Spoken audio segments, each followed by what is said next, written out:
Hello everyone, this is going to be another video teaching you how to create free body diagrams.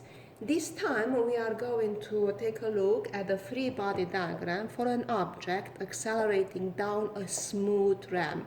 If you remember, smooth means no friction.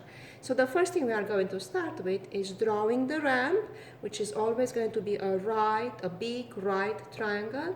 We are going to always have to label the angle of inclination. In this case is theta. The inclination is always with respect to the horizontal.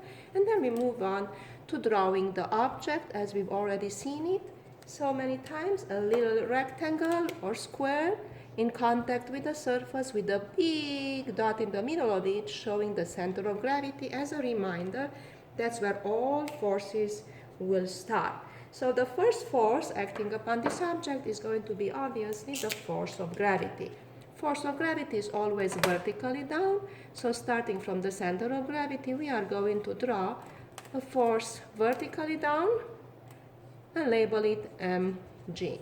Another force acting upon this object is going to be the normal force. Because the object is in contact with the surface, there will be a force pushing the object in such a way that it is perpendicular to the ramp. So, perpendicular to the ramp means something like this.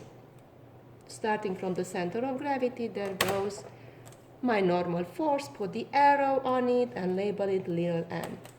So now we are going to pick our x and y axis. The x-axis must be in the direction of motion along the plane, along the ramp.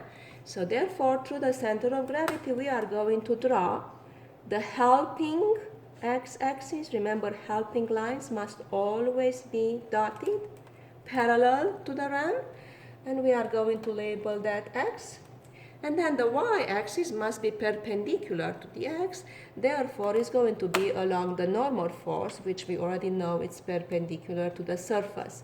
So we are going to show that with another helping line over here and put the arrow there, label it y.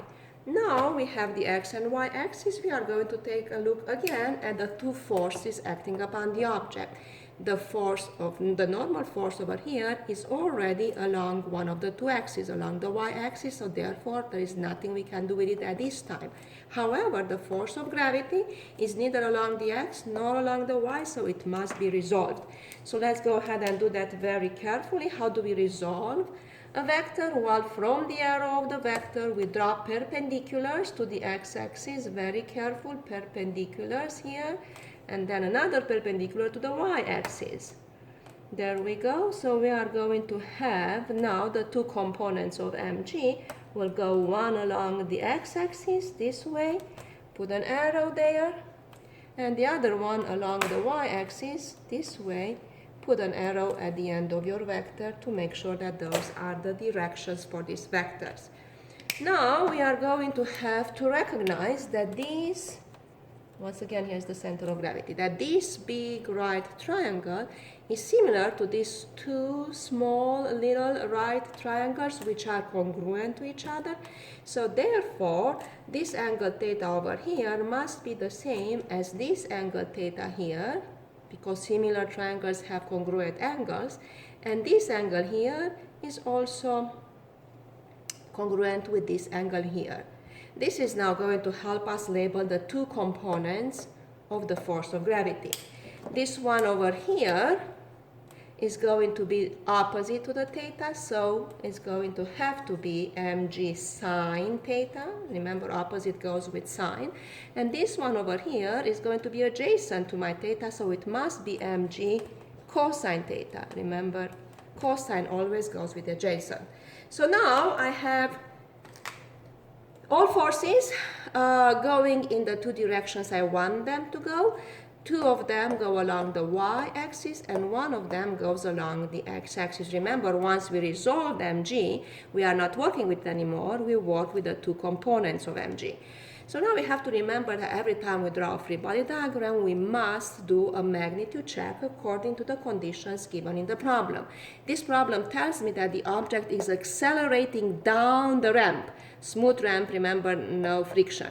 That means the only unbalanced force must be the one that's down the ramp, and it is because it's only one force. However, the two forces over here that go perpendicular to the ramp must be balanced, which means they must be equal in magnitude and opposite in direction. Well, if I measure them, I realize that this one mg cosine theta is about 7 centimeters long, while the normal force is 13. An easy fix to fix this situation will be to make my normal force shorter in such a way that is going to be exactly 7 centimeters long. There we go, all the way here. And again, label it N. And that's going to be our normal force, which now is balancing out mg cosine theta.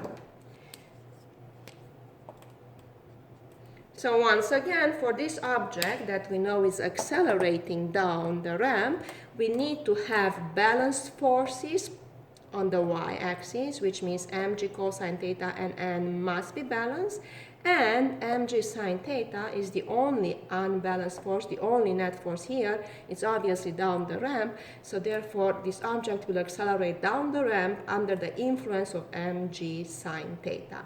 Thank you.